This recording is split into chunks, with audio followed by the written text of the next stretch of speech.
Help support Friendo Club by going to patreon.com/Steven Larson or clicking join at youtube.com/Steven Larson. Access to bonus episodes, question threads for the Going In Raw podcast, and entry to our monthly wrestling predictions challenges. Join the Friendo Club today.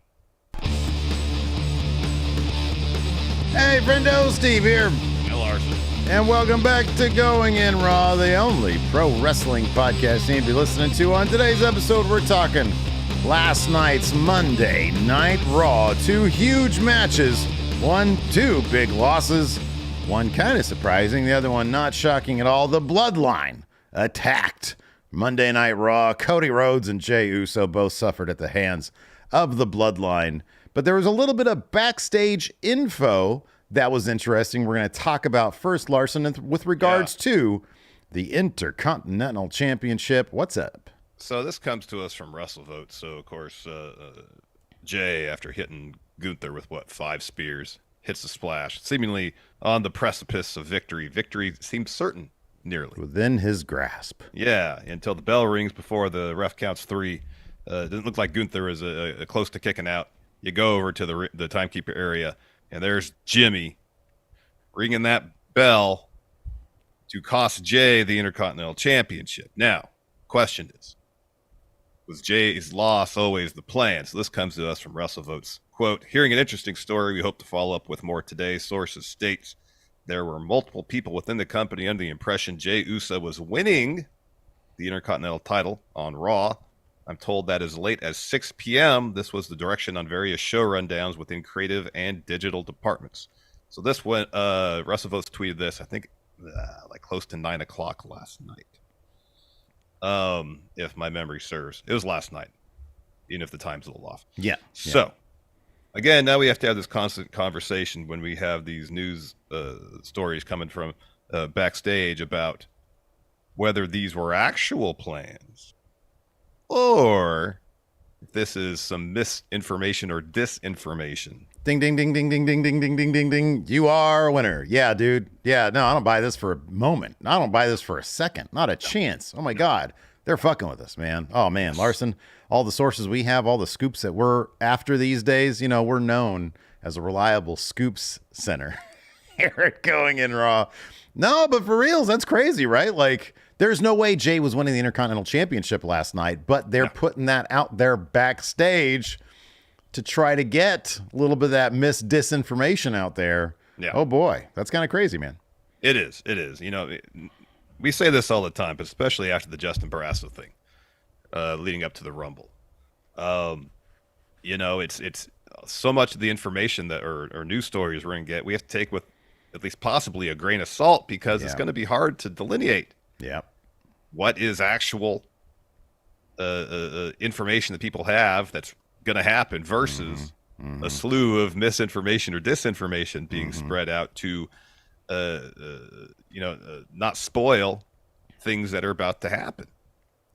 Yeah. I love it. I think it's great because it adds this air of unpredictability to stuff. Could you imagine if everybody who had their hands on that last night was reporting, oh, Jey's going to win? It's also kind of interesting. I wish, because WrestleVotes at this point has a pretty good record. I wish they would just sort of out themselves, identify themselves, because I do think that adds another layer of credibility. Because we don't know who this person is or what they're doing. Typically journalists will protect their sources with very good reason. Yeah, but absolutely. They are usually public figures as well. But they've got a good track record so far, and I do find it interesting, and maybe something that we will know more about in the future, or will be the norm, is these sort of outlets that have sources on the inside holding off. I'm sure I would imagine that there WrestleVotes and maybe somebody else who had sources as well had this info prior to the show, and instead of tweeting out a picture of Jey Uso or a silly GIF or something like that, hold off on it, because now even they recognize the Barrasso thing was incredibly interesting, and hats off to Justin Barrasso for openly the next day saying, hey, I got played. Not everybody has the credibility to do that. I got played, and that was incorrect information disseminated my way through my sources or to them understanding. So it's interesting. It'll be interesting to see, are they going to hold back now if they got some info? That might not be how it goes down, which in my opinion, as a fan of the product, it just makes it more, it does make it. One of our, we did a new hot takes video today over at Friendo Club Wrestling. If you guys want to see Steve and Larson in the same room sitting next to each other, these days, usually on Wednesday, we do the Wednesday podcast that way as well. Yeah. But we got a whole channel that over at Friendo Club Wrestling. And one of the takes was the internet has ruined wrestling. And I feel like that's sort of a one note take. I think that there are benefits to the internet for all things, and there's detriments to all things with the internet as well. Yeah. You could debate, what the percentage is, but yeah, I think in terms of like spoilers and surprises and stuff like that, as a fan, I'd rather not know. Now I could easily curate my social media, but that's not always easy to do. And if they are able to keep secrets like CM Punk returning to WWE, then yeah, I'm all for that. Go ahead and have some fun with the wrestling journalists out there. The responsible ones are going to report on what they have responsibly, and the rest will do what they're going to do, I guess. Yep. Absolutely. Absolutely. So I guess that with Jimmy, we can segue to what happened on the rest of Raw here. Bookended by the Bloodline getting involved in 2 matches, costing Cody his match against Drew McIntyre, and that was an interesting kind of story beat for Drew's story, given that's how he lost at Clash of the Castle when he challenged Roman Spike from Solo. Of course, that's how Cody lost at WrestleMania last year. But seeing, for Drew, the shoe being on the other foot and him being more or less cool with it the end. In fact, by the time he's interviewed later on, and asked if, hey, if your reaction was a bit, you're being a hypocrite for accepting help, and him being like, no. I love that. Yeah. It's interesting where you saw the process of him coming to terms with it during the match. He saw Solo spike Cody. You see his reaction. In the end, he's like, well, a win over Cody's a win. I'm going to take this. The bloodline giveth and taketh away. Yes. The thing that I loved about it, and I'm so glad that my concerns were, unfounded, I guess, at this point. But the presentation where the camera work, the direction, where we actually get to see Drew McIntyre. This has happened a couple times. The camera work, the TV work, the direction has improved. I don't know necessarily by leaps and bounds, but it's such a much more pleasant story to watch unfold in the ring in WWE these days. Yeah. And you could see it. You could the camera's caught the thought process. Him seeing what just happened and him making that realization, this is working for me. Taking advantage, finding the opportunity and seizing it, and seizing on it rather, is working for me. This is the way, and I'm going to do it. And he got it done, and he got it. The only guy to pin Cody in a solo match or in a singles match or whatever it is since Roman Reigns a year ago. And he did it, and he's got that, and that was great. It was kind of this is a complete side note, but around 4:30 last night, my niece came over. She's like 20, I think she's 20 years old. She's gonna be 21 this year, and she was just hanging out, and I was so pleasantly surprised. I was like, "Hey, dude, I gotta watch my wrestling. Stick around." And she didn't have to. She's a teen, not a teenager anymore. She's 20, so like she has a million other things she could be doing. But she sat and watched the entire 3 hours of Monday Night Raw. Wow. And there was I had to kind of explain R-Truth a little bit. But there was no segments that I was like, oh, this is hella cringy. She did point out that the interviewing seems very stiff. Yeah. Which it does. It's not, Mean Gene Airs anymore. That's kind of been the case for a good number of years. And I do hope that they loosen that up. Agreed. But no, it was interesting watching somebody who doesn't watch wrestling react to what she saw on the screen. And the presentation is so much more interesting now. It's so much better now.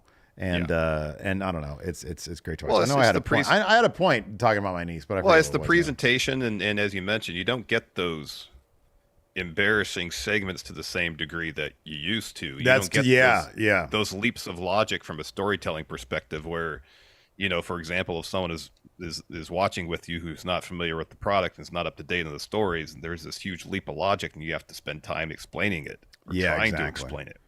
In terms of the is trying to explain these god awful comedy skits that Vince used to do. They used to do. I know. I guess now that Kevin Dunn's out, the approach they're taking to production is similar to the approach that Triple H seemingly did once he took full control of the book, and that is, there's really no need to overcomplicate things. It's the beats that matter that we need to focus on. Yeah, and we see that in terms of how stories are told, and now, in terms of the photography of the show, how they're presented. That shot of Drew is very important in terms of understanding his character and where he's at now. And it was a coin flip whether we would have got that before. Yeah, and at least in a way that was instantly recognizable for us as a viewer to see what Drew was doing. It would have been like a quick zoom in, a quick cut to Cody selling back to Drew. You might have missed the moment. That's one thing that I was worried would get lost with Kevin Dunn gone. AEW, they've been criticized, and I think rightfully so, for missing big moments like that. Absolutely. So in my mind, I thought when Kevin Dunn was around, okay, well, this guy understands what moments need to be caught. Okay, this moment happens, focus on this person over there. And by and large, for most big moments, he was okay with that. But yeah, so much of it didn't let you appreciate the moment. And that's what their TV direction now seems to understand. Is you gotta let the people soak in the moments. You gotta let them appreciate them and understand what's going on in the minds of the wrestlers, because they're terrific performers. They know how to act out these moments. Yep, definitely. I guess what does this mean for Drew? What does it mean for Cody? Obviously, for Cody's situation, basically reenacting what happened at WrestleMania last year, reminding not just the viewers at home of what happened, but himself. And how that plays into, because later on we see Seth checking on Cody in the trainer's room, and of course Seth's offering his help in protecting Cody, helping Cody ward off Bloodline on his road to WrestleMania to face Roman. There's a segment at Elimination Chamber, a Grayson Waller effect with Cody and Seth. You think that's going to advance whatever alliance they're going to form leading up to WrestleMania. And it's interesting. It's going to be interesting how that alliance potentially informs what happens to Seth specifically at WrestleMania. You got to expect Drew's winning Elimination Chamber. He's going to face Seth. Is it going to be a situation where Seth offers his help to Cody, but Cody's so focused on Roman that he's not there for Seth if he needs him? And how is that going to play into their dynamic? Oh, this is a one-way relationship. Yes. All eyes are on Roman, and Seth is looking past Drew, and that's how this is going to play. I think you're absolutely right about that. And that might inform some sort of, reigniting of a rivalry between Seth and Cody down the line, which would be interesting if they decide to play that out. But yeah, it is really interesting. Drew is on an absolute tear right now. And I love, you have to love the booking decision of giving Cody a loss in advance of WrestleMania. Watching it with my niece, I said, while Cody was coming out with all the pyro and fanfare and everything, I said, hey, who's going to win this match? And she said, I think the dude standing in the ring already is going to win because Drew McIntyre's huge. Yeah. And then I explained to her the story of Cody Rhodes, thinking, I think they're going to, mess up this finish so that nobody actually wins because both guys need to be protected. No, they didn't go that way. No. My niece apparently is going to be challenging for Big Blue predictions now because she got it right. Drew McIntyre picked up a win that he needed, and Cody needed this loss. Yep. And it seems like in the past that would have been a foregone conclusion that we're not going to see him get pinned. No. But in order for him to understand the magnitude of what he's up against and how much of a help Seth Rollins can be, you got to eat the loss. You got to take the L. And that's what they did last night. I like that decision. Now, here's something to think about. Maybe Cody is hesitant to accept Seth's help because he knows he's already got The Rock's help at WrestleMania. Yeah, that's a possibility. I don't think he's going to say no. I think Seth is going to have his corner. I think he's totally. I think gonna one have way or his the other, corner. whether Cody says yes or no, Seth is going to be there to help him. That would be an interesting scenario. You're right. If Cody says no, I've got this. I've got to go in there alone. And what if even worse? Even worse, WrestleMania. He thinks he's got The Rock helping him. Seth comes out and messes it all up, and Cody loses again. Yeah, I know. Yeah, there are a number of very intriguing possibilities for what could go down at that night 2 main event. I honestly just hope it's absolutely overbooked because it's going to be. Those are so much fun. They really are so much fun. It's going to be absolutely, completely overbooked in basically every way possible. It could be akin to Mankind versus The Rock in that episode of Raw, where you basically have the to lock entire main event scene comes down. Yeah, absolutely. Yeah. Huge Salami here has been a member for 11 months on the Friendo Club setup. We're going to talk about that a little bit later on in the show. Huge Salami says, been a fan since 10 for the win. Thanks for everything you do. We started 10 for the win. Huge Salami. 14 years ago, we started on that show. A long time ago. 15. My goodness gracious. It's 2009, wasn't it? Was it? We started, it was late 2000, early 2010. You're right. You and I came onto it in 2010. I think the show did start in 2009, though, but it wasn't with us. It wasn't with us. That's right. Yeah, they put us on that one. Anyways, before we get started with the Raw recap, we're going to talk about some more stuff, including Jey Uso and where he goes from here. Seems kind of obvious. Let's go ahead and pay some bills, Larson. Let's do it. This episode of Going in Raw is sponsored by BetterHelp. Steve, I'm sure there are a lot of people who might think that relationships need to be easy to be right. But some of the best relationships are those where both parties put in the work to make them great. I know that some of my most important relationships were strained back in my mid-20s when I was dealing with severe anxiety, but therapy allowed me to learn the skills I needed to better cope with my anxiety and help me face the challenge of mending those relationships. That's right. And therapy can be a place to work through the challenges you may face in any of your relationships, be it friends, work, your significant other, anyone. And if you're thinking about starting therapy, give BetterHelp a try. BetterHelp is completely online and designed to be convenient, flexible, and suited for your schedule. All you got to do to get started is fill out a brief questionnaire to get matched with a licensed therapist, and you can switch therapists at any time for no additional charge. Become your own soulmate, whether you're looking for one or not. Visit BetterHelp.com/raw today to get 10% off your first month.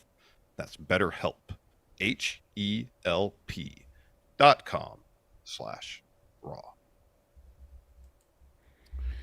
Asian Murray here in reference to to me mentioning Cody and telling his story. Says, and then you call it that, and then she called you a mark, brother.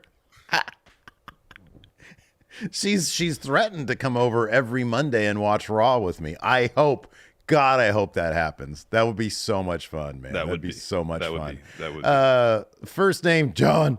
John here has been a Friendo Club setup member for 5 months. Says, you guys doing a watch along for the Chamber? 2 o'clock in the morning from Perth, Australia, baby. Absolutely. Well, we're not going to be in Perth, Australia. We're doing it from here. Well, the Chamber's from Perth. We're doing it from here in California. Yeah. So it's going to be 2 o'clock in the morning.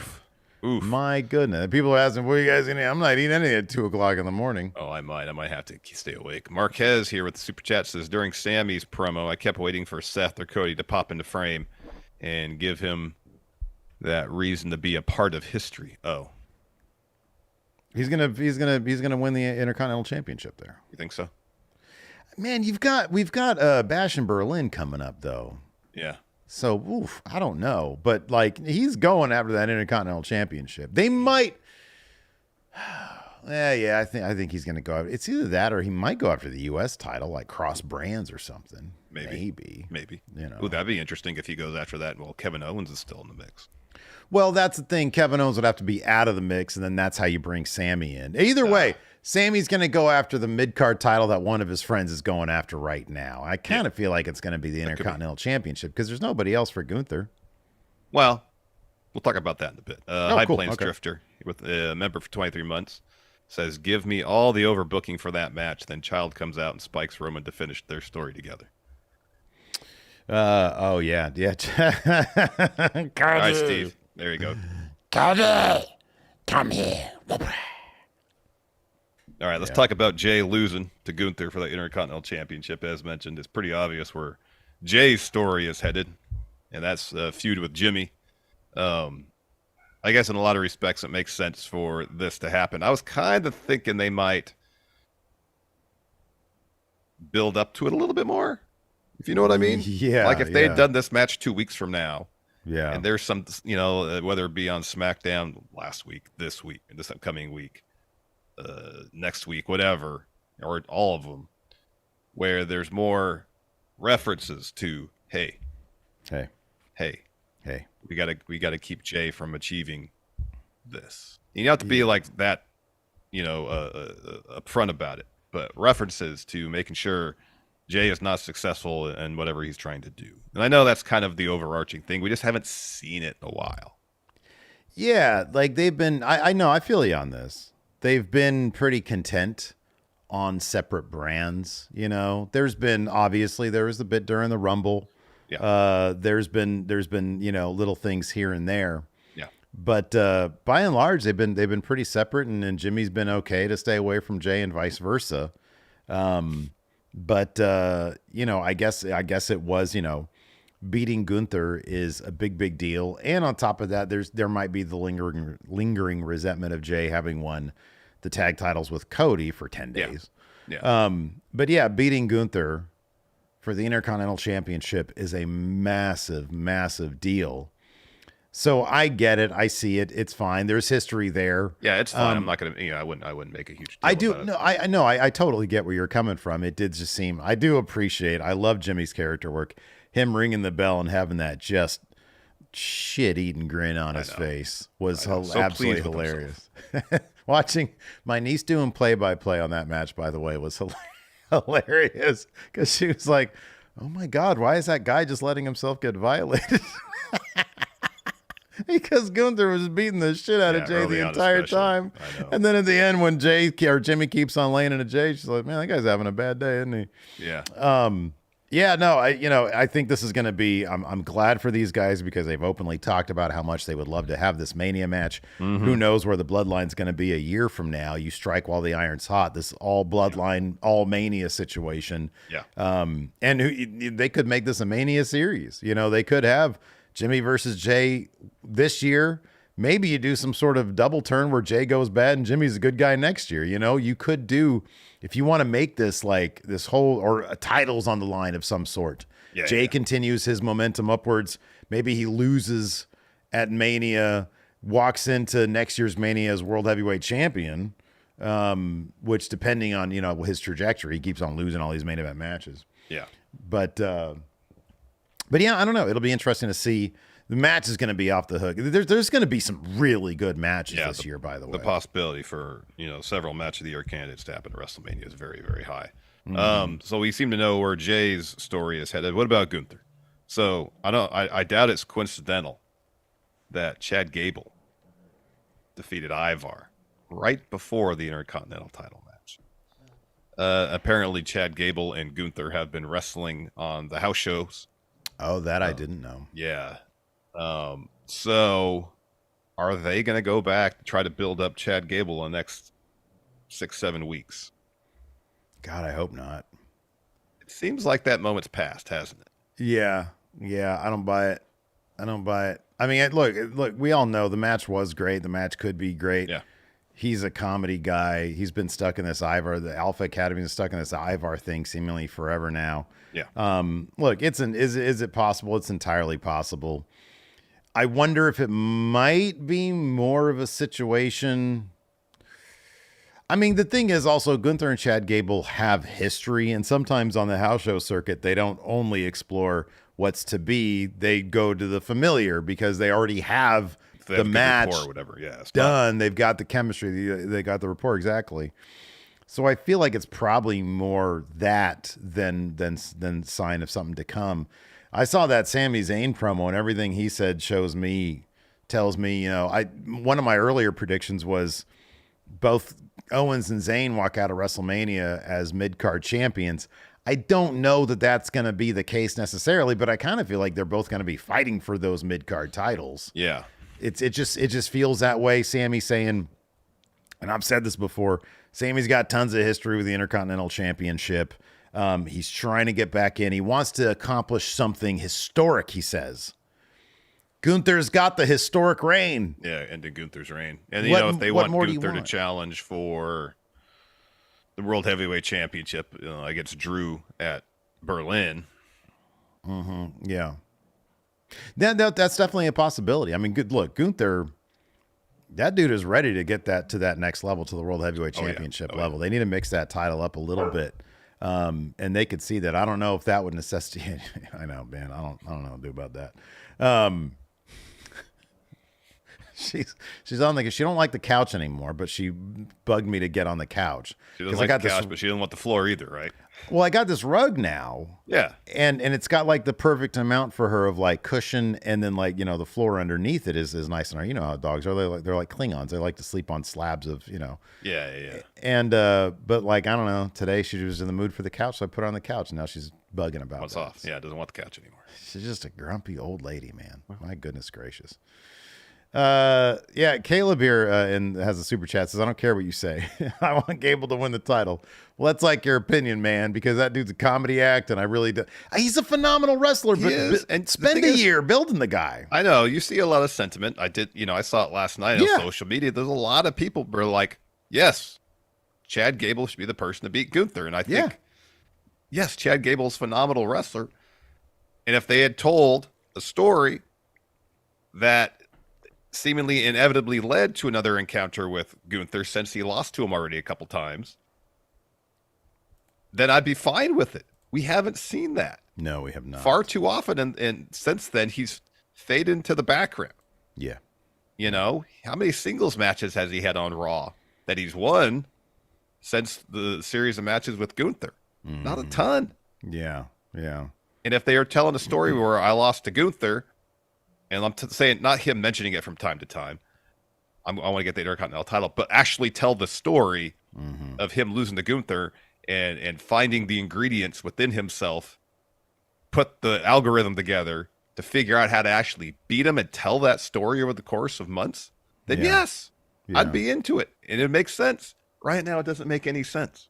They got like a thing that they could do too. You could have Gable leave, Alpha Academy, because he's like, look, I've taught you everything I know. I need to focus on myself getting to the next level. And then you could have Alpha Academy merge with a diamond mine. And then you got those kind of happened already. Right. Exactly. Yeah. So they got each other. They're good. Or he tells Otis, you get to be the leader now. Oh yeah. Open up your textbooks. And then he goes and he becomes serious guy. You could still have the comedy, edge to him. You can have a multi-dimensional personality, but the thing, and I'm so grateful. I don't think they have not been doing a whole lot of the shushing and thank youing stuff lately with him. Doesn't seem like it, no. So I don't know, man. If you want to make him a Kurt Angle wrestling machine type character, I'd be all about it. Absolutely. But you got to build to that. You got to take a lot of time. As we've seen, these characters who have been stuck in a certain role, it is so difficult to change perception about them. It's like Shinsuke Nakamura. It's hard for me to think of him as a real threat to anybody because he spent a lot of years just losing and being teamed with guys like Boogs. Also now, I think Nakamura is doing great work. This take they have on his character is interesting. But he does these promos. He talks a lot of crap, and he lost like 4 times to Cody. I understand everybody loses to Cody except with help. I get that. Yeah. I know he beat Sammy, but I think there was help involved there. Drew interfered in that match, I believe, or at least distracted Sammy. Yeah. So it's not like, even though they have done a good amount of work to rehabilitate Nakamura's character, I still don't buy him, as much as I love his work, as a main event guy. Yeah. It does be because we haven't seen it. You're right. Yeah, no, you're absolutely right. And that's one of those things you got to show, don't tell, and when a dude loses over, and it's like, okay, we understand. And I forget, we never did do the video about like what a depth guy is. And when you're like an upper level depth guy, like I forget what our ceiling was for depth guys. Well, And if I I'm remember not. correctly, there's main eventers, there's upper mid carders, there's utility, Yeah.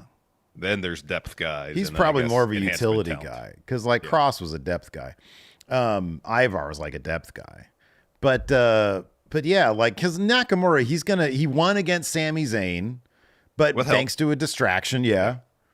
Now he's gonna lose to Sami Zayn because Sami Zayn's got a bigger story that he's on the path to getting to. Yep.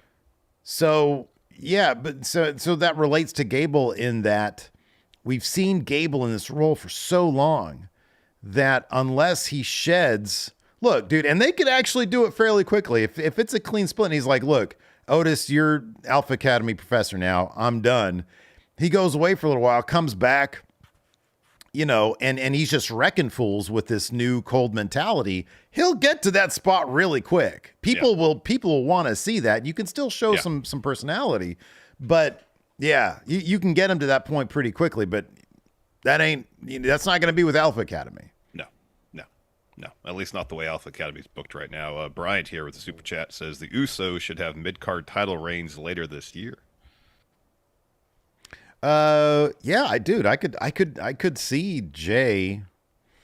Well, not now. He lost. But I mean, I guess it's possible they still do Somewhere down the Jey. line. But I don't know. He lost. I'd love that. I think they're both strong singles guys. I really do. Yeah. No, agreed. Agreed. And you could do the juxtaposition where Jey, as babyface, wins himself, whereas Jimmy needs the help from Solo. Mm-hmm. Yeah, exactly. Yeah. So yeah, make it an interesting story. About telling stories. Bring back the TV title, man. We need more mid-card titles. No, the women need to get their mid-card titles too. That women's division is absolutely stacked. The Elimination Chamber for them is looking to be a really, really good match. I still think it's Becky's to lose. They're just building her up so strongly right now for Rhea. That's sort of the next big mountain for Rhea to climb, I feel. Oh, absolutely. And but this chamber match, I think, is going to be good. I like that segment last night. I thought was pretty good. It was a bit on the meandering side, but they didn't let it stick around too long. Mm-hmm. And Tiffany really establishing herself as one of the main players there. I thought it was a good moment. I thought it was a really good moment for Tiffany last night. Yeah. I'm curious to see if she does a match at Mania, who it's against, because as of now, it seems like it's most likely going to be Bianca, because it was her and Bianca that were mostly going back and forth last night. It does seem that way, yeah. You had the moment on SmackDown, so that's a great spot for Tiffany. It'd be a really fun match. Yeah, I agree. You have to wonder where that leaves Jade Cargill in terms of maybe making her singles debut in WWE at WrestleMania. I think Raw after Mania she'll announce that she's signed with Raw. I don't know. I know it just seems like with Jade they're really taking their time. Like there was the rumor, I don't know how much you can believe about that stuff, that she was going to be in the chamber and then they pulled her from the chamber. Is an ambitious, talk about an ambitious way to kick off your career. I always thought that a tag team, be it with, Bianca Belair or if Charlotte hadn't been injured, like a Charlotte, because Jade and Charlotte, I feel like have sort of a similar vibe. If Charlotte's somebody you could really trust to bring her along in the ring. That would have been a strong way to start off with Jade. Yeah. But evidently they're taking their time with her, making sure that everything's ready to go, and I don't see a reason to rush it. Yeah. But yeah, I don't know. I don't know. We'll see what happens, but I don't think you need to have Jade debut at WrestleMania. You want to have her debut when she's ready to go, Yeah. No, I hear you. I hear you. Before we get into our Raw recap, hey, we got a goal here going in Raws. 201,102 subscribers. I haven't really checked this morning to see where we are on that road to goal. We are at 200,708. So that's less than 300, right? It's 394. Is that my math amazing. Right there? That's awesome. That's great. 102. We're hoping to get there by WrestleMania, but you can help us get closer to that goal. hit the subscribe and hitting that notify bell subscribe right now. button. Hit the subscribe. Watch me. Right. Hit subscribe. Please. Hit subscribe. Also, we like a lot of likes on our videos. Right now, we got 625 friendos watching here on the YouTube. Thank you so much. So whether you're watching live, whether you're watching VOD, if you could, hit that like button. It's the one that looks like a thumbs up. Yeah, don't do us the validation. upside down thumbs up. No, that's bad.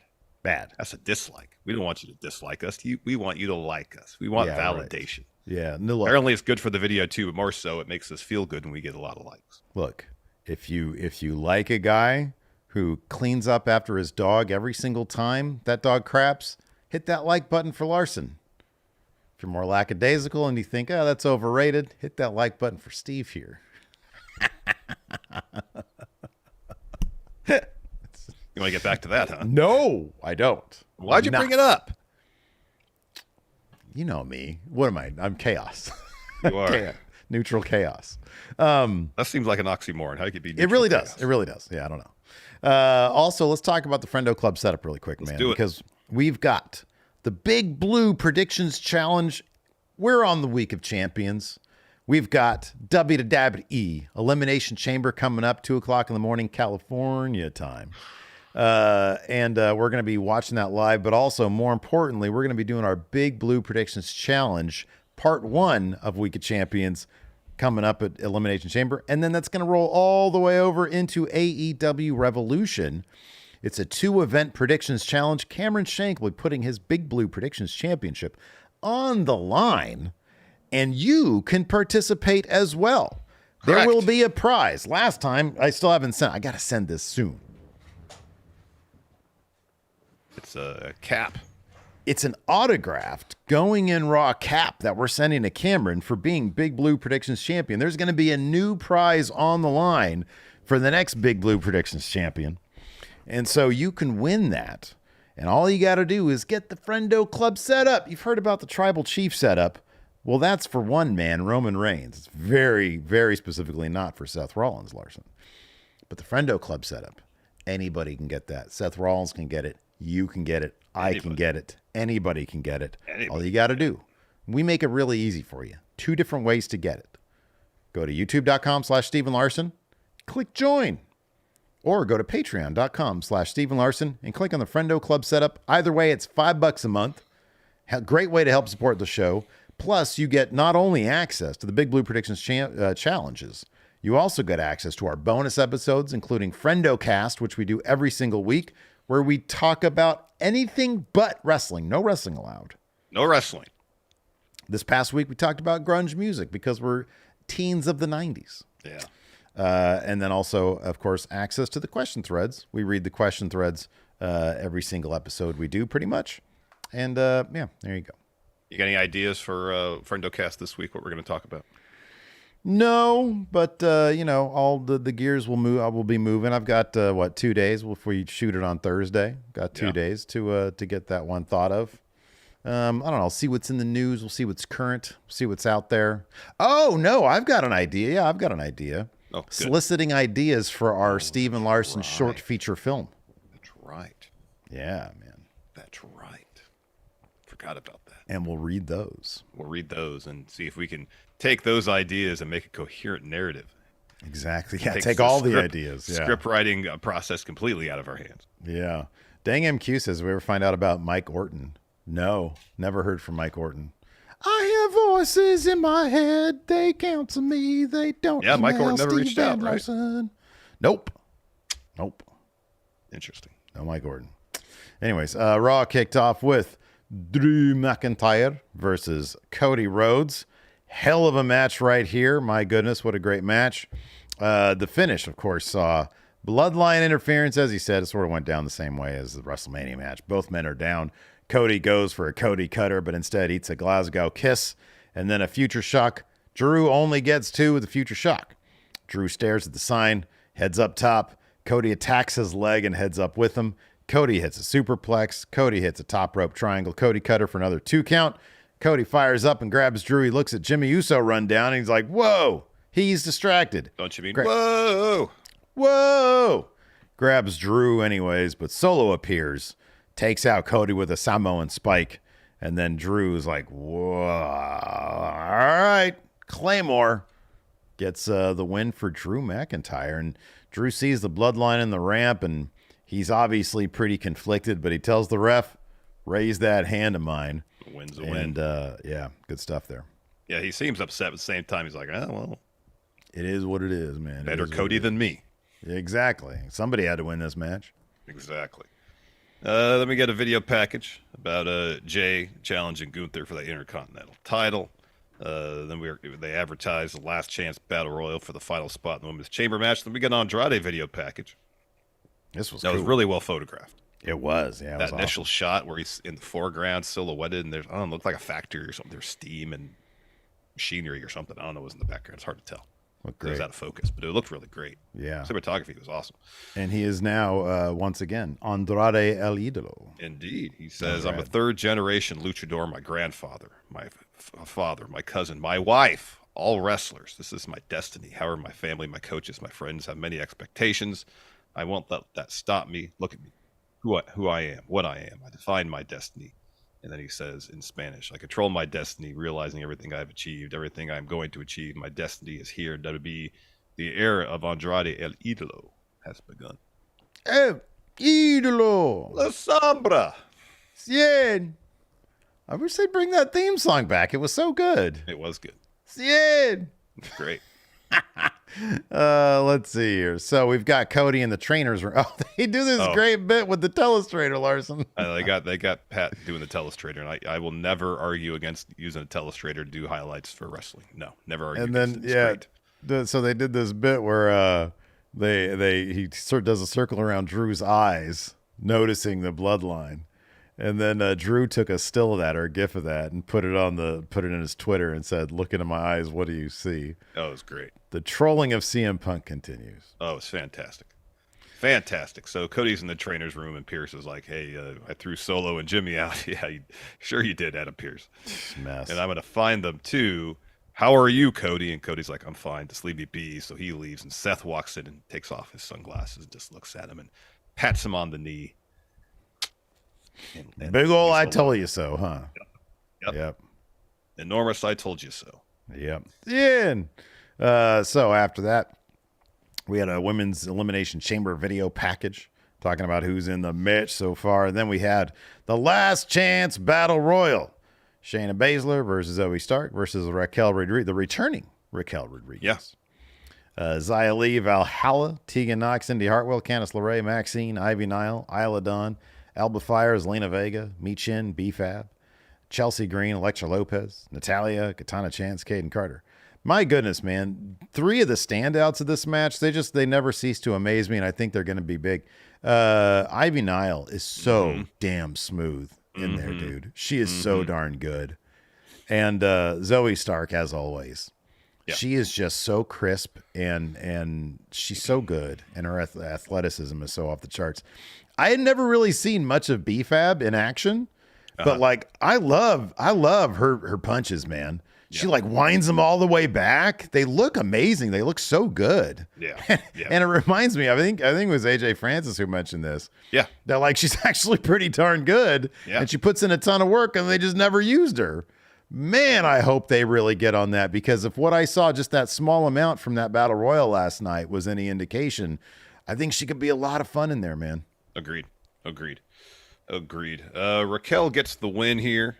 It was great seeing Shayna and Zoe work together. I know there's other tag teams in the match, and they tried to work together, but Zoe and Shayna were really on the same page, and it seems like they are on the verge of maybe being the final 2. However, final 4 were Raquel, Mia Yim, Zoe, Shayna. Raquel... let's see here. Mia Yim's eliminated, and then Raquel's basically got a 2-on-1 situation.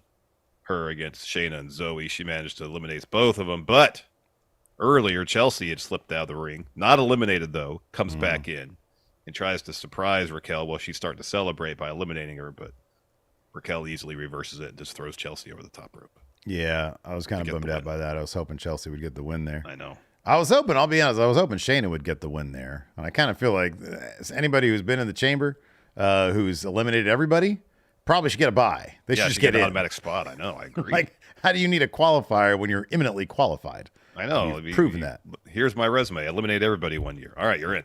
Look at my bona fides, Elimination Chamber 2020. Please. I know. It should be that simple. You're in. It should be. It should be. You're in. Anyways, so yeah, after that, we had Jey Uso backstage, just brimming with confidence. Got some sunglasses on that match his outfit. He says, "The wait is over, Uso. I'm going to bring down the Empire right. Gunther, let me reintroduce myself. They call me Uso, and your new Intercontinental Champion. Yeet." Yeet. And all I was thinking is this guy's about to get his ass beat. Yeah. And he kind of did. And he did. Then we have a side-by-side interview between Rhea Ripley, Nia Jax. Of course, they have, which I would assume would be the main event. At Elimination You would Chamber. think so. Yeah, absolutely. Yeah. That ovation.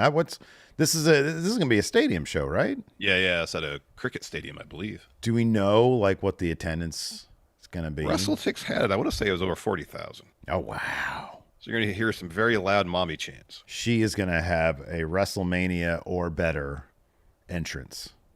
Oh, absolutely. Absolutely. So Michael Cole asked them both their thoughts on this bout. Rhea talks about, defending in Australia, whether she has butterflies or not. She says, "I worked for this. I wanted this. I get to fight in Australia for the first time as a WWE superstar. The last time was 7 years ago on the independent scene. I just wanted to fit in, and I wasn't comfortable in my own skin. I wanted to give up." Talking about her time at WWE. "I had to sit down and remind myself exactly who the hell I was. I had to remind myself I didn't want to fit in. I wanted to prove my doubters wrong. I had to remind myself I was Rhea Bloody Ripley, the most dominant woman in WWE." And Nia responds, "Oh, that's cute. Mommy, I'm twice your size. I got triple your talent. I'm so happy it's happening in your homeland. When I squash you again, Mommy is going to cry to her mommy."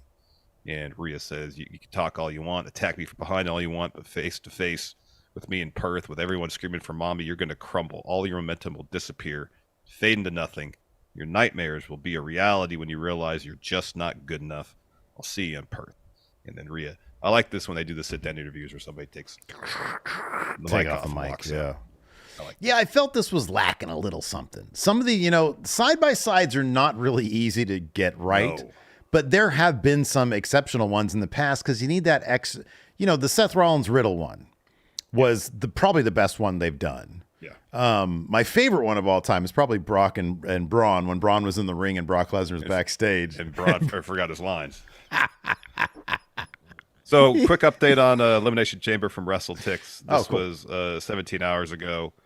The setup for a little bit more than 49,000, and they've distributed 46,242. So, it'll be about 40. The Riddle Seth one work is they go through the normal side-by-side interview, and it was at the end there, Seth goes, "Hey, really, you still there?" Yeah. It was made to feel like this accidentally hot got mic on TV. moment. Yeah, exactly. Yeah. And that's what really made it. It felt real at that moment. So often these side-by-side interviews just don't feel genuine. Yeah, right. Yeah. And in that case, it was a moment that felt like it wasn't supposed to be on TV. And it really worked. And I'm not necessarily saying you got to do something like that, but something to make it feel more urgent, more real. But, it was fun. Yeah. It wasn't bad by a stretch of the imagination. But, yeah, these side-by-side interviews in wrestling are tough. They're not easy to do. Yeah. We got a super chat here from Marquez says, does Dom show up with Rhea, or do they leave him away to avoid any possibility or heat during her entrance / match? That's a good point. Yeah, Rhea's probably going to make her entrance by herself. She's been doing that lately. She usually does. She normally does, especially for pay-per-views. Yeah. So after the side-by-side interview, a bunch of people from Netflix, executives and such, they're sitting ringside. Seem really happy to be there. Yeah. And then we get like an R-Truth, kind of like a news-style documentary segment. Yeah, it was like 60 Minutes, yeah. Yeah, hosted by Jackie Redmond. And so there was some B-roll, some interviews with Truth, looked like outside the arena there in Anaheim. And so Jackie asked him, where did this relationship with Judgment Day start? And Truth says, when I met the Judgment Day, their smiles lit up the room. It was special, like the first time John Cena tried on a pair of jean shorts. And then she asked, is Damian Priest to blame for the rift? And Truth says, Damian broke my heart. I haven't cried this much since the finale of This Is Us. You know, when Duck left Tony Soprano, Damien was my Duck. Jaxie asked if Truth can let anyone into his heart. And Truth says, this must how Genuine felt when he wrote Pony. That was a pretty great line. Huge pop from Larson. Big pop. I got new friends now. The Heartbreak Kid, Shawn Michaels, Sleeveless Triple H. Talking about Gargano and Ciampa. DIY. Yeah. DX. We're going to show Judgment Day. You can't bully people. You can't silence nobody. You can't keep Nick Mysterio away with no access to Facebook. We're going to show them tonight. It's good stuff. Yeah, pretty funny stuff. After that, we've got a UFC fighter, Michael Chandler, who cut a promo on Conor McGregor, which I'll be honest was a better promo than Chad Gable and Ivar dropped right afterwards. Yeah, I was like, I don't really give a shit about the UFC. Same. I understand they have a business relationship now, and that's cool. If they can, so I don't know if the UFC's marketing arm can sort of, if the synergy can add more fans to WWE, then cool, I guess, whatever, or vice versa. Cross promote, that's business for you. Yeah. Totally. I thought his promo was good. I thought he was good. More often than not, you let someone give someone a mic, an opportunity to showcase their personality. That generally works better than giving them a scripted thing. And he took some pictures, I guess, backstage with Triple H. There was some stuff. And I'm like, okay, that's cool. Maybe this dude's got an eye. Because I know they had talked about, when UFC fighters are done, if they're interested, it could be a portal to WWE. Yeah. Look, if you're willing to go in there and put in the work and understand what it is to be a pro wrestler, then as a fan, I'll give you a chance for sure. Yeah, definitely. I thought his promo was pretty good. And then, it cuts to Chad Gable and he's doing this, kind of scripty, stilted pro wrestling promo. And I like Chad Gable as a promo usually. Yeah. And then Ivar does his typical thing. And it kind of just feels like both these guys are over being in a feud with each other. I know. Because, what more is there to say? You know what I mean? I know. They've been feuding for months. So Gable says, Ivar, you and Valhalla have been on a mission to take down the Academy piece by piece. Tonight, I put an end to your momentum and begin rebuilding my own. This WrestleMania season, leave your crew in the back, and I'll leave mine. Tonight is about Chad Gable, and Ivar responds. The gods demand punishment, they demand pain, and they demand our raid come to a glorious and inevitable end. I vanquish every member of the Academy, and now the gods turn their gaze to the head of the pack, Chad Gable. I accept your challenge of singles competition, but beware, the gods have chosen our path, and it goes straight through you. Yeah. Vikings. After that, we had R-Truth, The Miz, and DIY versus Judgment Day. Let me ask you this. So R-Truth took the pin here. Yeah. Dave Meltzer was talking about this match. I just saw a quote from him saying that R-Truth is hot right now. He shouldn't be taking pins. What's your take on that in this situation?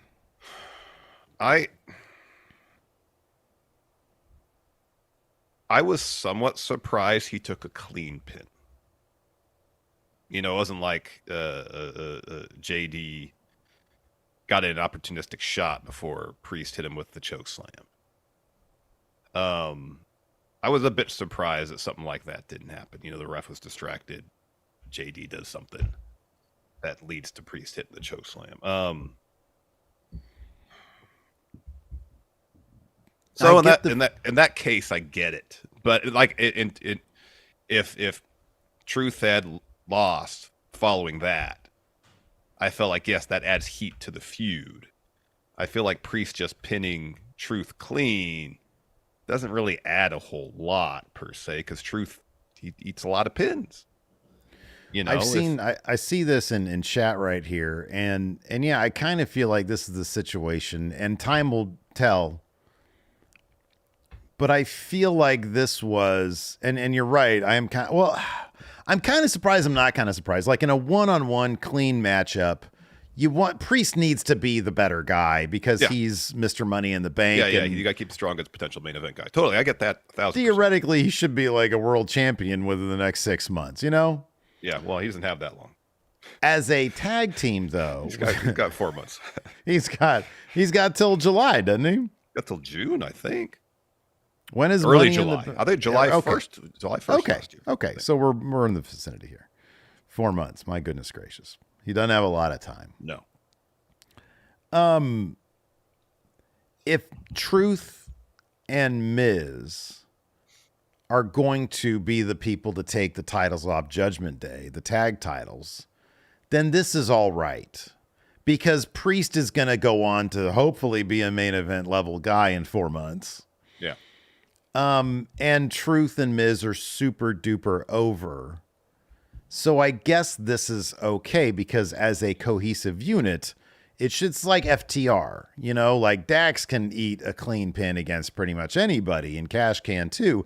As a unit, as a team, that's where their strength is. Yeah. So assuming this is leading to Judgment Day getting those tag titles off them, because nobody else is strong right now the way Truth is, and Truth and Miz are, in terms of like actual tag teams. Like DIY, they're not. The crowd loves DIY, but his characters are not there. No. And New Catch Republic, they're not, as much as I love British Strong Style, they're not They're not there. going to win. No. And so it seems like Truth and Miz, that's going to get a huge pop, I guess, at WrestleMania. Yeah, with those titles on the if line. the match happens, then they win. Like, I'm not saying that DIY and Truth and Miz should have won the match, but I think if Truth ate a pin, if there was something that preceded it that where Judgment Day bent the rules a little bit, it could just add more urgency to the whole thing. That's what was the finish here? So Finish, DIY so takes DIY, out. yeah, takes out JD and Finn. Miz takes out Dom, so it just leaves Priest and Truth in the ring. Priest gets hit with a leg lariat. He's looking for a South of Heaven. Truth counters with the roll up. Mm-hmm. He does the. He's looking for an AA. Truth is, but Priest does the belt clap and hits the South of Heaven. Yeah. So clean win. Which Priest should not be taking a bunch of losses. I agree with that. Yeah. Just think in terms of like advancing the story a little bit. Yeah, Maybe just a cheap shot in there before the choke slam, something, you know? Yeah, no, I agree with that. Yeah. So Judgment Day pose over Truth's body. We see more telestrator. We have video package of Rock joining the Bloodline and SmackDown, and then we've got this whole segment. Oh, actually, no, we've got first Jackie backstage with Sammy. She's like, "Hey, you're a loser," and he's like, "Well, I thought about it. I made a decision, but I have to pause things with Drew. I've been down this road with obsession. I get fixated on one thing and I get stuck. I can't move forward, and I can't do that. There's a path. I don't know what it is, and I have to be there to see it. I know it sounds crazy or delusional after losing and dealing with this, but I didn't get this far without this feeling. I know there's a path to not only to WrestleMania, but to do something historic. I'll be a contender, and I'll be a champion. I will be champion." Intercontinental champ. Maybe his path is finding the 24/7 title. Maybe. Was it? Didn't Nikki Cross dump it in the garbage can? I believe so, yeah.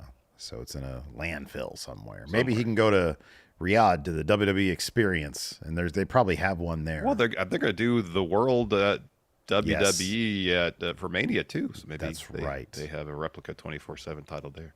Bring back WWE. What was it? New York, the restaurant. The restaurant.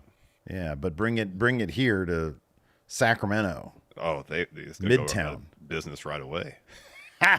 Wow, no confidence. They couldn't stay in business in New York. In Times Square.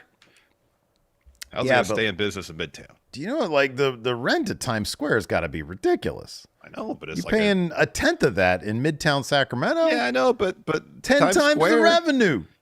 Times Square is 100 times the tourist attraction than Midtown Sacramento is, if not more than that. Yeah, I don't know about all that. I'll have to see some metrics. Anyways, we have the Women's Elimination Chamber participants. Yes, have a big old segment here where Becky comes down first. Says, "Man's come around to Anaheim. Do you like my hat? Hat's new. Big pop for hat. Hat stays." She says, hat. For the first time, she said, exactly, big pop. She says, "For the first time ever in my career, I'm going to go to the Elimination Chamber, and I need to win it so I can face Rhea at WrestleMania for the championship." I'm going to do a little bit of paraphrasing in this segment here. She says, Rhea and I have danced around each other. She says, "But it's just putting off the inevitable. which is where we collide at WrestleMania. And when we do, it'll be the fight of our lives. We both love this. We both live this. She says she's been the talk of the town over the last year, though. She says she's riding a wave of momentum. It only comes around once in a lifetime, being held up by the Judgment Day. She said, then there's me, the biggest threat to her title that's been hiding in plain sight, fighting anyone and everyone in the division. She said, right now, I'm the best I've ever been. But on the other side of that, me being the best I've ever been, and so is everybody else. Everybody else the best they've ever been.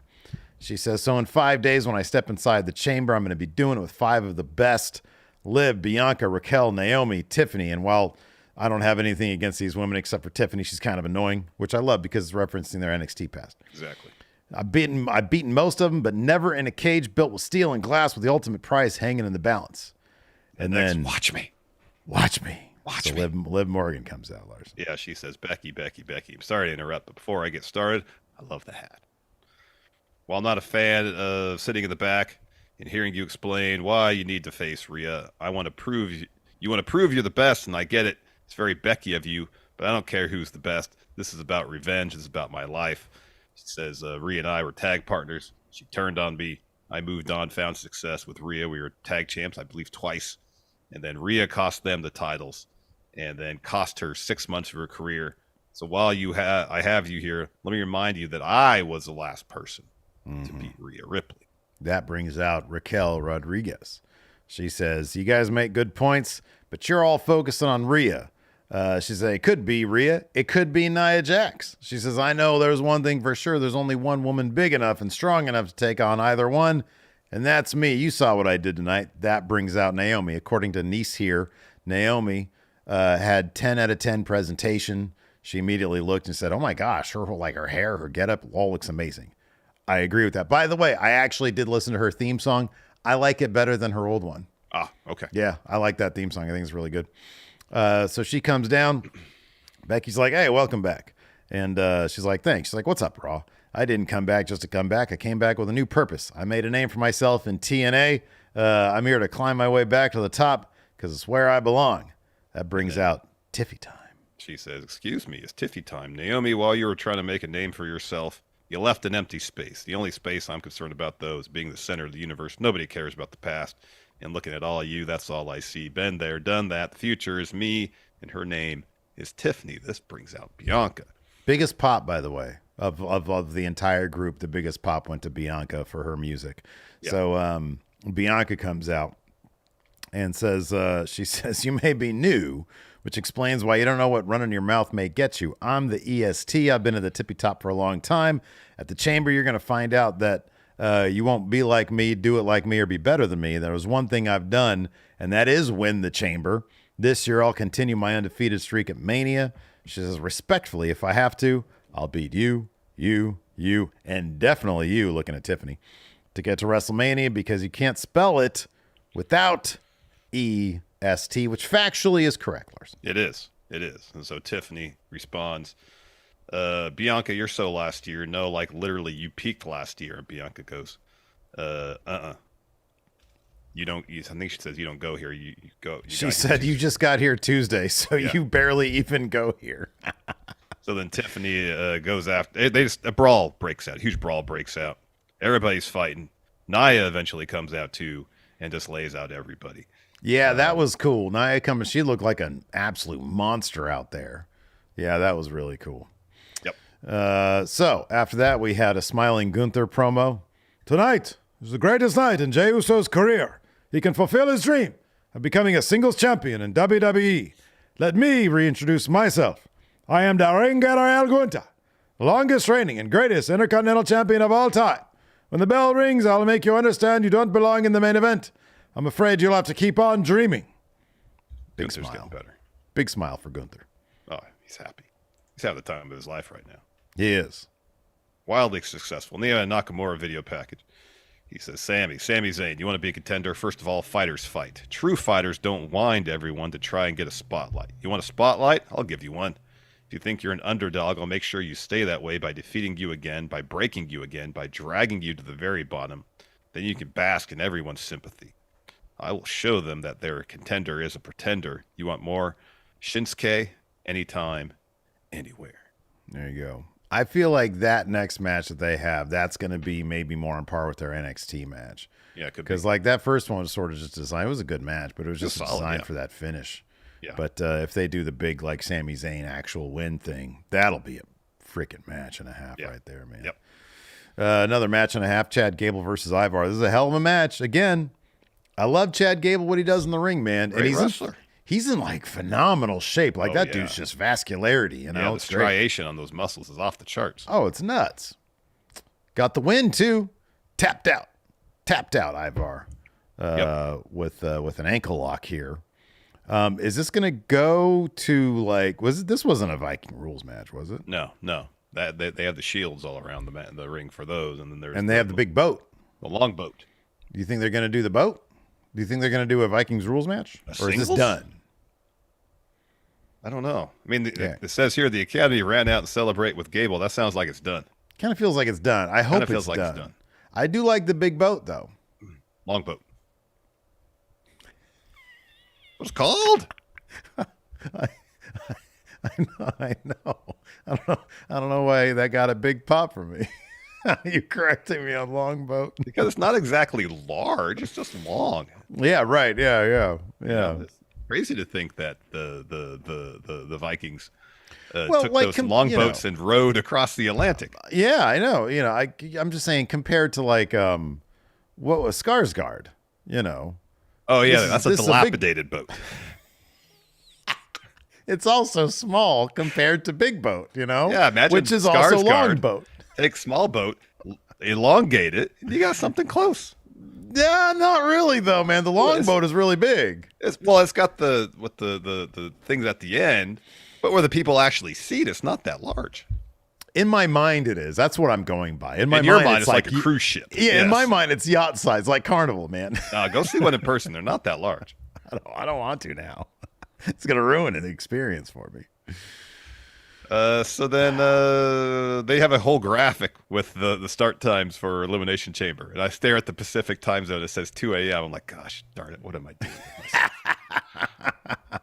Hey, what'd you think of this, too? During Cody Drew, they had their, and I think they did this during Gunther. They did it during most of the matches. Yeah, the ratings for the competitors. Man, Ciampa's like a 67. Dude, no, we're going to do... Have they released all the ratings yet? I don't know if they released all of them. We're going to do a reaction for Friendo Club. Yeah. Yeah, we got to do that. Ciampa at 67. I don't know about that.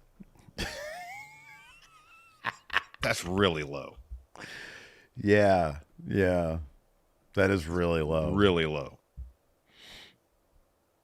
Anyways, we'll do that on Friendo Club. Club. I think they said it was happening soon. All right, John Chambers says 76. I thought it said 6. Oh, 76. And who was 67? There's someone in that tag match that was 67, I thought. Is it Tozawa? Tozawa wasn't in the 8. Oh, in that tag match. Maybe it was JD. Maybe JD was 67. Oh, yeah, it's probably JD. R-Truth isn't 67. What do you think about Logan Paul being the same as Gunther? Their ratings are the same. Oh, Gunther should be like a 97. Yeah, I don't disagree with it. We'll do that. We're not going to do it here. We got Drew McIntyre interviews. She congratulates him on the win. He says, "Thank you. Actually, I want to say something to Cody. I said the truth when I said Cody has been on the run of a lifetime. Only one person pinned him up until tonight. And the second is Drew McIntyre, the savior of WrestleMania." He's very pleased with himself. So, Jackie says, "Hey, there's bloodline interference. Doesn't that make you kind of a hypocrite?" And Drew says, "What do you think went through my head? Of course I wanted to attack Jimmy and Solo, but I need to think of the big picture and not be selfish. I fought Cody, and I won tonight. Friday, I'm going to go to SmackDown. I'm going to fight LA Knight. Then I fly halfway across the world to fight one of the most dangerous matches in wrestling. I will go to WrestleMania and win because I am the true workhorse," he says with a smirk, "of the WWE." No lies. Have they announced Roman yet with the rankings? I don't think so. He's going to be 99. You think they're actually going to, you think they're not going to give him 100? Have they ever given anybody 100? I don't think so, but if they're going to give it to anybody, it's got to be Roman, absolutely. Yeah. It's got to be Roman, yeah. I think they'll probably make a big deal. Was Roman 100 last year? I don't know. Wouldn't shock Okay, me. so people are saying they gave Roman 100 last year. Oh, so they did? Okay, he'll be 100 then. Yeah, he'll be 100. Yeah, Logan Paul and Gunther both at what was it 90? I think Cody's a little low at 93. Yeah, he is. He's about to beat a guy who's 100. I know. Yeah. Huh. Yeah. Then we had New Day backstage. Xavier Woods says, first things first, Jey Uso walks out the new Intercontinental Champion. Next week, it's our turn. And Kofi says, Imperium, you tried to ruin my career. What was that? They wanted to take my head. Well, it looks like they didn't get the job done. What they did was put us in the state of mind they don't want us in. There's a reason people target us when they want to make a name. It ain't over. I ain't hearing no mama singing. It ain't over till we say so. Xavier Woods says, it's been countouts, DQs, tables, crowd brawls. We got a surprise next week. New Day versus Imperium in a street fight. That's going to be a lot of fun. Yeah, it's going to be good stuff. I'm looking at some of the other ratings here. So some people are saying Roman was 99 and Unlockable Super Cena was 100. Oh, all right. Okay. I mean, 99 is basically 100, so it's kind of... Well, I think, no, there's that extra, like, Lifetime Achievement Award, you get 100. Yeah. Well, I mean, current. Super Cena. It's Lol Cena wins. Of course he's 100. Yeah, exactly. So after that, we had our main event, Gunther, the Ring General. Gunther from Austria against Jey Uso from wherever he's from. Yeah, this was rad. It was basically Jey Uso getting his ass whooped. He had some hope spots here at the end. Those chops, oh my gosh, very loud. Very choppy, pretty awesome. In the end, we had Jey almost getting the win here after a couple hope spots, getting a fifth spear and an Uso splash. Ton of spears. After a 1 count, ref was bringing down for a 2 count. You start hearing the bell ring. It's like, whoa! You see a hooded man just beyond the barricade ringing the bell, and then he lifts his hood. You know what I like best about it? Because it started out him just ding, ding, ding, ding, and then he started doing like a rhythm. Ding, da, ding, ding, ding, da, ding, ding, ding, ding, ding, da, ding, ding. That I didn't notice and is awesome. And he's still ringing while he reveals himself, and he's got just a big, silly grin on his face. Great. So that distraction right there leads to Gunther getting the win with a small package. And... because Jey was able to get up for a splash again, but Gunther had his knees up, rolls him up. Yeah. And then afterwards, Jimmy attacks Jey, screams at him, gives him a super kick, screams at him while he's down on the ground, says, no matter how big you get, I'm the big one. I'm the older brother. I'm the big brother, always. And then he heads up top, hits an Uso splash, and then a second one. And then the show goes off the air, and that is... Yeah. Your Armenia feud for Jimmy and Jey Uso. Mm-hmm. Hey, before we get to questions, I'm over here at the YouTube. We got 721 friendos watching. Wow. Thank you. But we only got 199 likes. We'd like to get 50%. Oh, hell. So my math is true. We should be over 350 likes. My goodness. What, don't you like us? What did we do wrong? Is it because I don't pick up my dog shit? Is that why? That could be. Oh, no. We could be getting 75% likes in all our videos if you just pick up after your dog. I'll tell you a story of today, okay? Took Gypsy out for a walk this morning with Lacey, but instead of, I was trying to get her to take a shit on the front lawn of the school because school wasn't in session today. So no harm, no foul. She didn't want to do that. Instead of doing it on what I guess that lady perceived of as a walkway, even though it clearly isn't, we walked in the middle of the road. Gypsy don't like taking a dump on concrete. Waited until we got into the woods, off trail, for her to take a crap. There, hit that like button. Hit the like button. What? That's a good story. That's right. That's, If there's a ending there that you find satisfying, sure.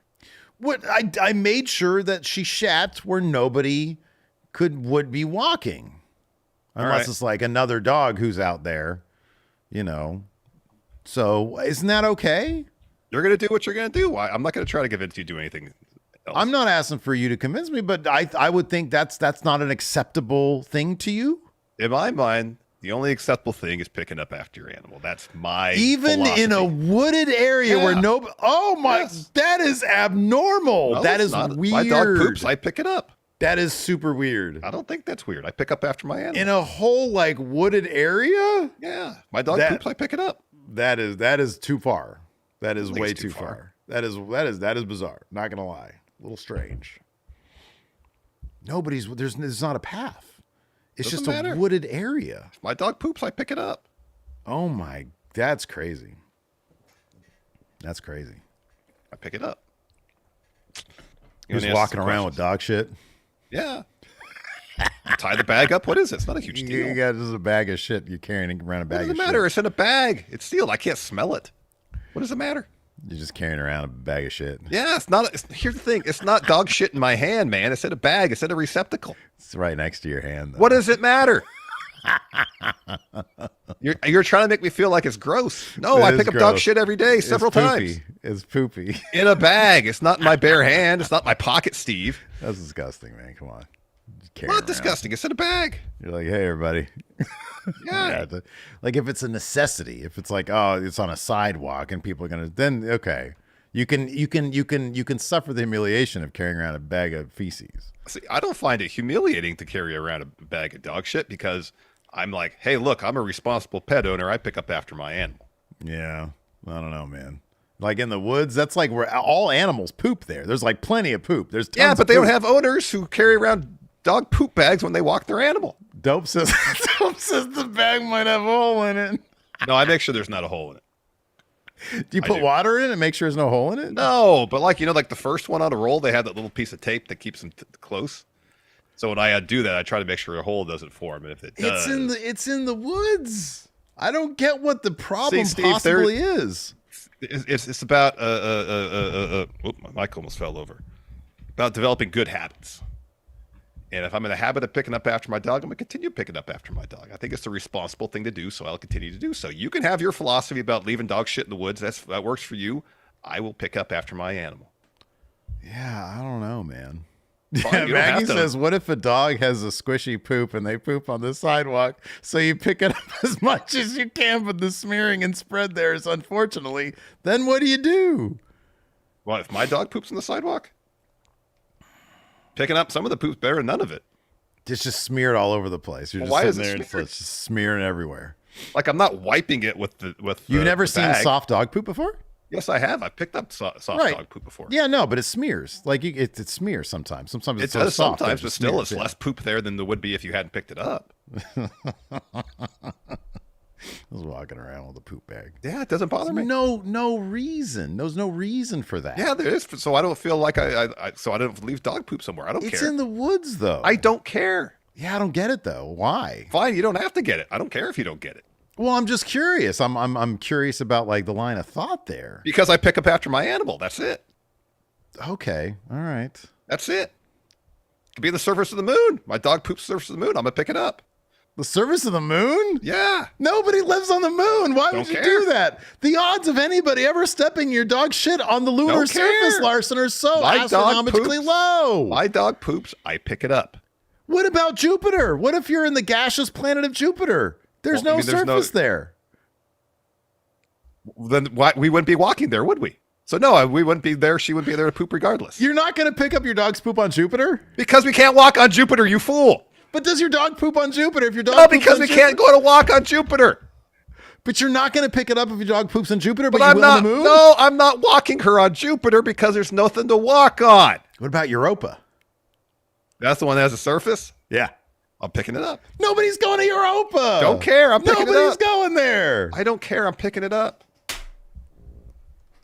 You're going to be walking around the surface of the moon of Jupiter with a plastic dog shit bag that probably has a hole in it. Because I'm a responsible pet owner. I pick up after my animal. Dope says you should leave because a stray animal might need food. I'm feeding the nature.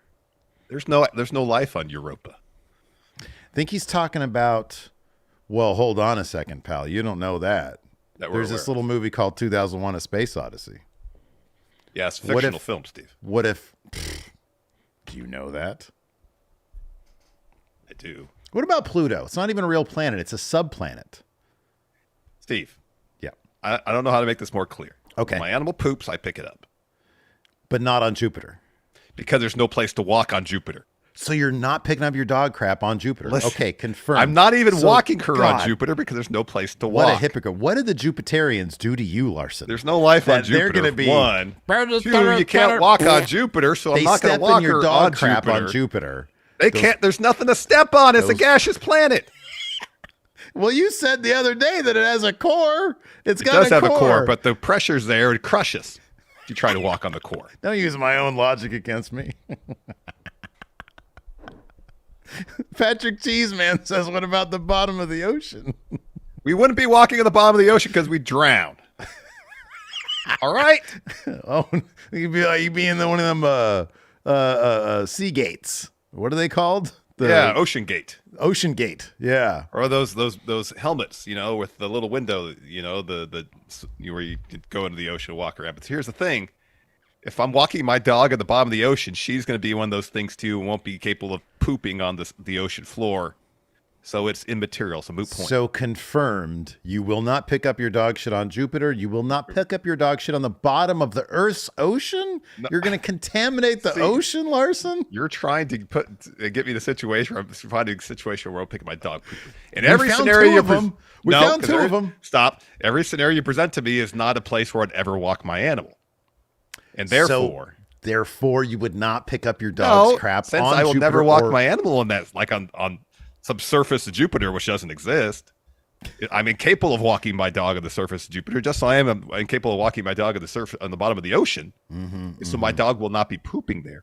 If by some miracle, there's surface on Jupiter, I find myself there with my adorable puppy. Yeah, and she defecates on Jupiter. I love her. I will pick it up. Yeah, because my philosophy is if my dog poops, I pick it up. Okay. Full stop. You can name any place. I will do that. Look at this lazy piece of shit over here. Look at her. She's just dreaming of shitting and people stepping in it. Yep. Is that her or you that dreams of that, Steve? Both of us. I know it's a good night's sleep when I wake up and I've had a shit dream. When I'm like, oh, look at these. Dream of someone stepping in your dog's feces. Especially that lady across the street the other day was like, "You need a bag." Yeah, I'm kind of surprised you didn't throw the bag on her doorstep.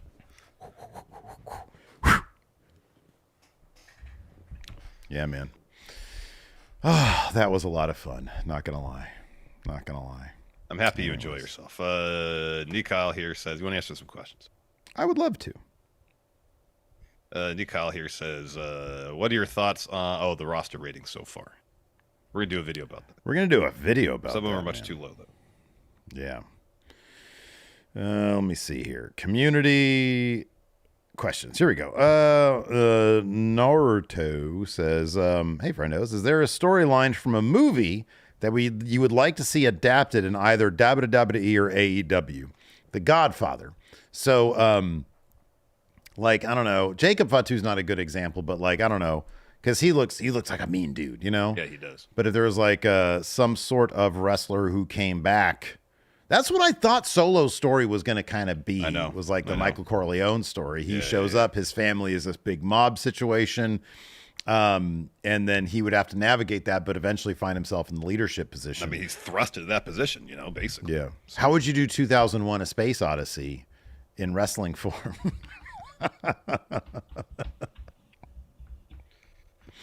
Well, you'd have to go and do like some AI wrestling footage. Mm-hmm. Oh, wow. The olden days, the early days of wrestling. Yes.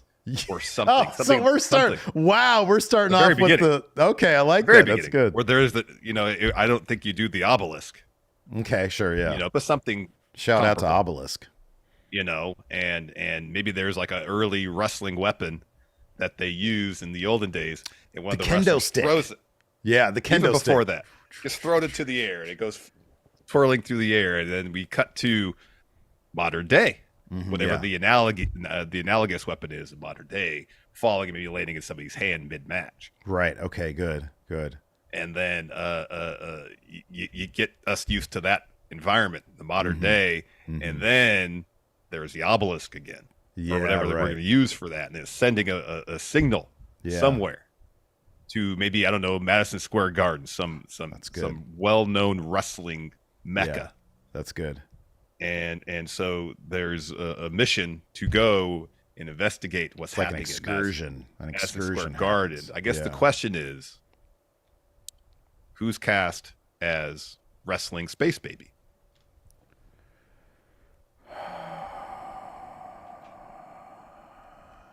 Yano. All right.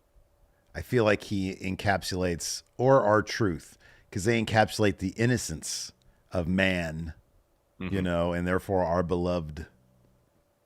Yeah, I like that. I think Truth is Space Baby. That'd be good. That's good. That'd be good. I like that. I think think No you did a Country great for Old job Men with would that. be, like redoing No Country for Old Men in the world of wrestling would actually be pretty feasible to do.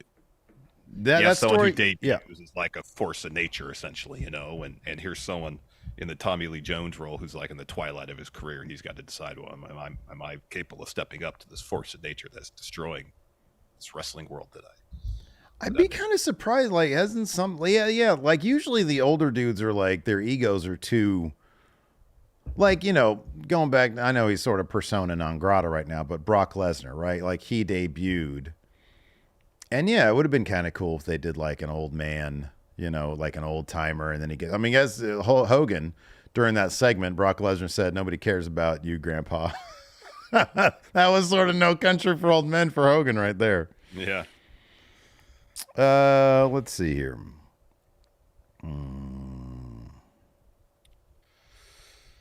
Oh, wow. Jesse Helsia says, what would your rating be if you were included in 2K24? Steve's would be 69, obviously. Yeah, I mean, it's very juvenile. You know, I like that. I don't know. I'd probably be 69 too. I guess we'd probably be the same. What would Hilton's? What's like the number? What number would you associate with mashed potatoes? Oh wow. Yeah. I mean, they're very good. Oh, wow. I'm sorry. I got a great question here from Juan Villa. All right. Juan Villa. Steve, you go out to walk your dog. She takes a big old dookie and you walk away from it. But from afar, you hear bum, bum, bum, bum, bum. What do you do next? Grab that bag, run to the shit, pick it up, and then like Larson start twirling around like this. Yeah. You got to do something in the rest of the walk, you know? If I see Lashley coming to spear me anyways, whoosh, toss the dookie bag at him. Boom, boom, boom. So that'll get you to pick up after your dog. Lashley theme. All right. It's good. Lashley theme will, yeah. Dax Harwood here asking us a question. Hey, Dax. What's the question? Says, Can you please read it as Dax Harwood? That'll be the 2K24 tagline is finish your story, not finish the story. As long as you're reading too deep into things, this adds to why Cody... Oh, this isn't really a question. It's not a question, sorry. I thought it was like reading too deep into things. Is this a clue for anything? But no, it's not. It's just a statement. These are for questions. A question thread, very specifically, is a question. Statements. And one question that tends not to get read is an elaborate fantasy booking situation. And the question being, what do you think? Yeah, no, we we don't. Yeah, we don't do that. We don't do that stuff. Let's see here. Ty Moore here says, do you think there'll be any matches with a special stipulation on them at Mania? I could see Kevin Owens, Logan Paul. But what's the stipulation, Steve? You can use all the brass knucks you want. All right. It's a brass There's knucks brass match. knuckles everywhere. Yeah, right. Yeah. All right. AJ Otani says, how good of a story could be told between now and Mania if Logan Paul was to win the Chamber? The thing is, Logan Paul already had a Seth Mania match. Yeah, you lost. Wasn't it last year? Yes. I mean, you know, it's a sequel. They could do that again, but I don't know. I don't see it in the cards. You think Logan Paul is ever going to be world champion? No. I'd be doubtful. I won't say no, but I'll be doubtful. I kind of feel like his U.S. title reign is probably going to be the one championship reign he gets. I think a lot of it depends on like his business obligations because he is becoming a bit of a businessman. Mm-hmm. But also, if you measure that up against if he says, "Hey, for 2 years, I'm all yours," and that's something else entirely. Yeah, right. I don't know. Like that might cost him a lot of like potential business, though. It could, if it's a situation, but like in 2 or 3 years, if Prime is a self-sufficiently run operation where he just doesn't have to be that involved in it. He's like, yeah, I want to do this for a couple of years full time. Yeah. It's possible. Outside of that, I'd be kind of surprised. I read today on Twitter, so who knows how believable it is, that Prime outsold Gatorade in Walmarts. Saw that too. Somebody I see Prime everywhere, but I don't think I've ever seen anybody actually drink it out in public. Yeah, I saw that sentiment on Twitter as well. But I don't go out a lot, so that's my sort of counter as well.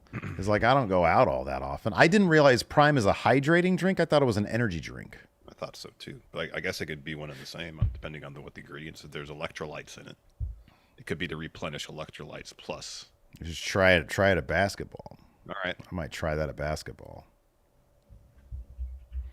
Oh, this is a great question. Elemental Giant says, in kayfabe, what is the hardest match to win? The Rumble, the Chamber, or Money in the Bank?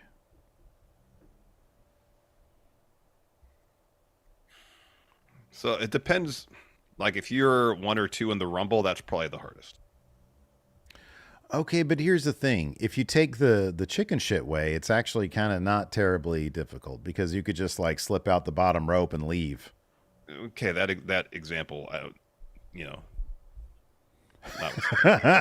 if you are competing in the Rumble and actually try to compete in the Rumble, and you start at 1 or 2, you have to fend off 29 other wrestlers and be in the ring for an hour.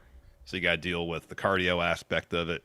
You got to have your head on the swivel for the entire hour plus of the match, assuming you don't roll out of the bottom rope and just hang out ringside for the entirety. So I feel like you can win the Rumble and it not be terribly difficult as long as you're okay being the guy who does it that way. The Chamber, you can't get out. Like you can wait. I mean, you can sit in your pod and hopefully you're, chosen 6th or whatever. Yeah, that's a part of it too. But still, it's a brutal match. It is. Money in the Bank is just climbing a ladder, which I feel like is never booked well. Like ladder matches or multi-man ladder matches are never booked logically. Because too often you get people who climb the ladder too slow, and then the winner climbs it way too fast compared to everybody else, how they were climbing it. Yeah. Instead of climbing the damn ladder, you set the ladder up for some elaborate thing. They're never really booked terribly logical. I think if you really just wanted to win the ladder match, it's not that difficult. So I kind of feel like Chamber is the most difficult one to win because you're locked in there with 5 other people. And then you have to it's like elimination. So it's like all sorts of actually winning small matches going on. Yeah. So in my opinion, I'd say Chamber's the most difficult. I mean, Chamber is also dependent on when you come in and how many eliminations happen before you're actually an active participant in the match. Oh, absolutely. Yeah. Like if you're the last person in, there's only 2 people left in the ring. Yeah, it's still brutal, but your odds are drastically better as opposed to if everybody else is still in the match, You still actually have to win at least one mini match. Yeah. Yeah. With the Rumble, theoretically, you just roll out of the bottom, wait till everybody's out, go back in, and you don't even have to win a match. You just have to toss a guy over the top rope. So I'm looking at Prime's website. They have the hydration variety, and then they have an energy drink variety. So that's what AJ here said. Yeah, they've got both. Or who said it? Patrick? No, I don't know who said it. Oh, AJ did say it. Yeah. How much caffeine? They got is both. in one of these? 200 micrograms of caffeine. All right. Or milligrams, not micrograms, milligrams. Interesting stuff. Maybe we'll try it for basketball. Anyways, that's going to do it for the show today. Thanks, everybody, for tuning in. Tomorrow is Wednesday. Maybe whenever we're done talking about whatever we're doing, the questions, we'll revisit the dog shit conversation because we know people love that so much. I thought today was a lively, eye-opening, rousing, intellectual debate. When we started talking about dog poop, 40 people immediately left. Oh, wow. Yeah. Well, I mean, it was like a good hour, 10 minutes into it. Yeah. So they're like, oh, now these idiots are talking about dog shit. I'm out of here. Yeah, they stuck around for that. What do we get on the likes here? 267. That's better. Yeah. That's better. Anyways, that's going to do it for the show today. Thanks, everybody, for tuning in. We appreciate it. We'll be back tomorrow in person because that's what we do on Wednesdays now. And see that right there? I got 2 things coming for the set tomorrow. You can see this one, the one right there. You know what that is? No, it's small and blurry on my screen. It's an old school television. Oh, you got the TV in there. What's going to be on the television, though, while we do our podcast? Find out tomorrow. And you see right there, no, that's the incorrect answer. I got something planned. And then we got a frame right here. We're going to do an unveiling tomorrow of the thing that's going to go there. I should be picking it up today. So find out what that is tomorrow. Yeah. Till then, we'll see you guys around. Goodbye.